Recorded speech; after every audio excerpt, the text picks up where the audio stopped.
अजित पवारांच्या सभेचे काँग्रेस आमदार झिशान सिद्दीकींनी लावले बॅनर। झिशान हे अजितदादांच्या मेळाव्याला हजेरी लावणार का याकडे लक्ष।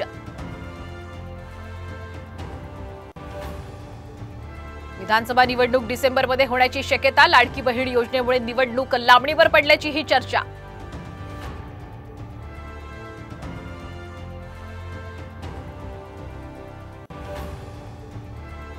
पावसामुळे पुणे रेल्वे स्टेशन परिसर पाण्याखाली। वानवडी भागातही दुकानं आणि घरांमध्ये शिरलं पाणी। विश्रांतवाडी मार्गावर फुले नगरमध्ये वाहतूक कोंडीनं वाहन चालकांचे हाल।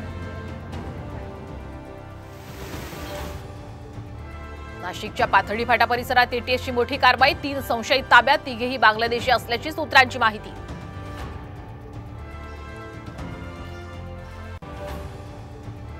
पोलीस चौकीत रंगला जुगाराचा डाव। नागपूरच्या कळमना पोलीस ठाण्यातला गंभीर प्रकार।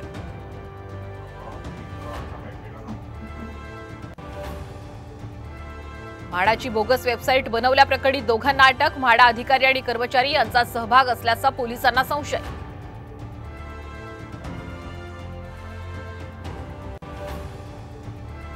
आज बहीण भावाचं नातं दृढ करणारा राखीचा सण, तर कोळी बांधवांमध्ये नारळी पौर्णिमेचा उत्साह।